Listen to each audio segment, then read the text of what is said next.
देश और दुनिया की सबसे बड़ी सियासी पार्टी यानी बीजेपी में एक से बढ़कर एक धुरंधर नेता आपको देखने को मिल जाएंगे।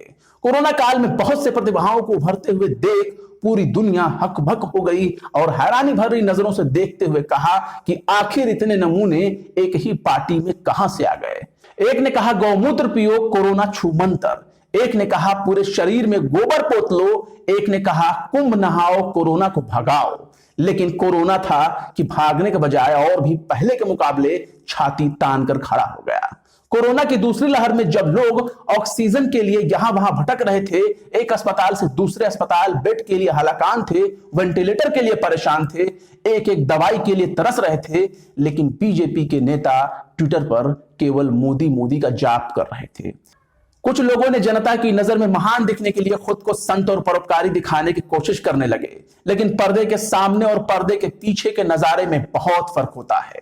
ऐसे ही परोपकारी की भूमिका में नजर आने वाले बीजेपी के फेलियर नेताओं में एक नेता है सांसद गौतम गंभीर, जिनके नाम में भी गंभीर है और नाम भी गौतम है।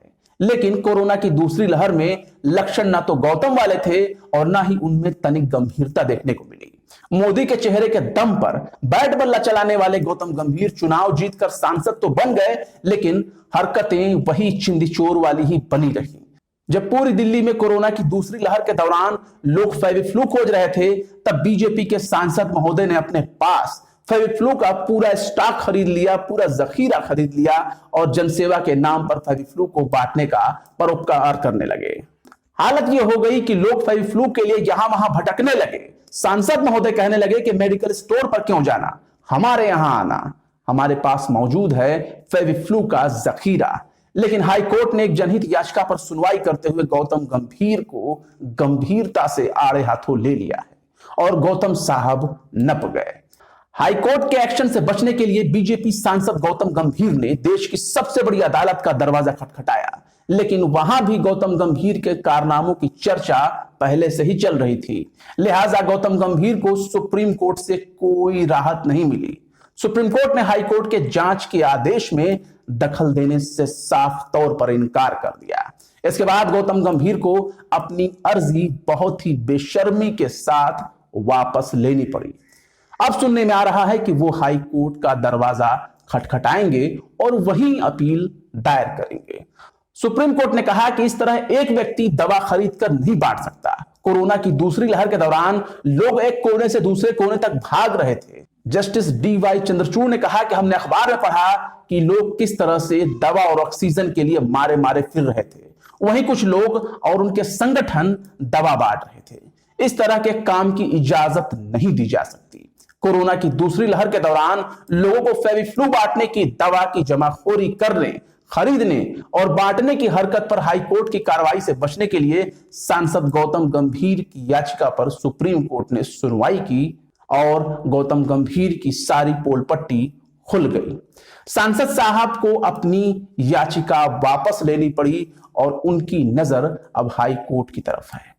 इस मामले में दिल्ली सरकार के ड्रग कंट्रोलर ने 3 जून को दिल्ली हाई कोर्ट में बता दिया था कि गौतम गंभीर फाउंडेशन को गलत तरीके से फेविफ्लू दवा की जमाखोरी करने, खरीदने, वितरण करने का दोषी पाया गया है।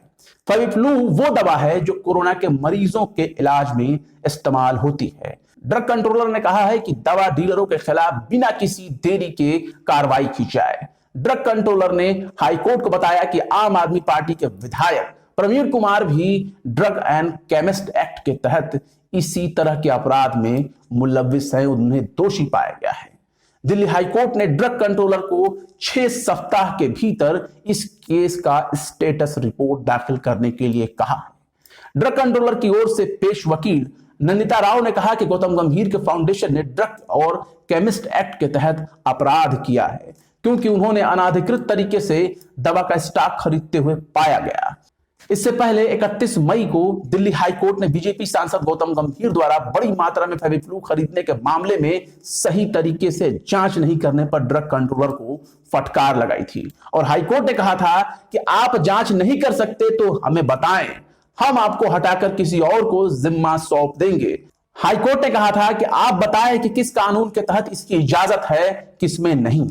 इन दवाओं को बड़ी मात्रा में हासिल करने के लिए क्या जरूरी है कि हम इस तरह की जांच की आप लोगों से उम्मीद कर रहे हैं। ये नहीं पूछ रहे हैं कि इन दवाओं को बांटने से कितने लोगों की जान बची। हाईकोर्ट ने आपदा को अवसर में तब्दील करने वाले ऐसे नेताओं के लिए कड़ा रुख अख्तियार करते हुए कहा कि खुद को मददगार दिखाने के लिए हालात का नाजायज फायदा उठाया जा रहा है। ऐसे अवसरवादी लोगों की कड़ी निंदा होनी चाहिए।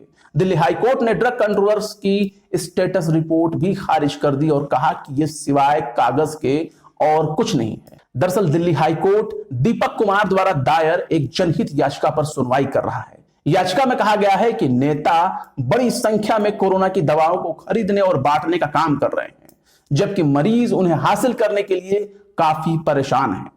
याचिका में इन आरोपों पर केस दायर करने की मांग की गई थी। ड्रग कंट्रोलर ने अपनी रिपोर्ट में बताया था कि सांसद गौतम गंभीर ने 22 से 27 जुलाई के दरमियान मेडिकल कैंप लगाया था। उन्होंने कई डीलरों से दवाओं के लिए संपर्क किया था। उन्होंने रिटेल बिक्री में दखल नहीं दिया। इस पर दिल्ली हाईकोर्ट ने ड्रग कंट्रोलर को कड़ी फटकार लगाई और कहा कि कैसे वह ऐसा कर सकते हैं। कोर्ट ने कहा कि किसी की इन दवाओं की कमी की वजह से जान जा रही थी और आप ऐसे व्यक्ति का पक्ष ले रहे हैं जिसने ज्यादा दवाइयां हासिल की। हाईकोर्ट की फटकार और सुप्रीम कोर्ट की लताड़ ऐसे लंपट नेताओं के लिए एक नजीर बन गई है कि जब जनता फेविफ्लू को खरीदने के लिए मेडिकल दर मेडिकल भटक रही थी, तब अपनी सांसदी में चूर और घमंड में मगरूर गौतम गंभीर बहुत ही ढिठाई के साथ दवाओं का जखीरा इकट्ठा कर रहे थे और जनता के बीच उनको बांटते हुए दिखे। और उनका कहने का बस एक ही मकसद था कि तुम्हारा नेता कैसा हो, गौतम गंभीर जैसा हो। फिलहाल इस वीडियो में बस इतना ही। वीडियो पसंद आए तो लाइक करें, शेयर करें और बेबाक, निष्पक्ष, स्वतंत्र पत्रकारिता को सपोर्ट करने के लिए आप हमारे YouTube चैनल टाइम्स मेल को जरूर से जरूर सब्सक्राइब करें। और हाँ, सब्सक्राइब करते वक्त बेल आइकन का घंटी वाला बटन दबाना बिल्कुल ना भूलें। इससे हमारे चैनल पर आने वाले नए वीडियो की लेटेस्ट नोटिफिकेशन आपको फौरन मिल जाएगी। फिर मिलते हैं किसी और वीडियो में एक नई खबर के साथ। जय हिंद।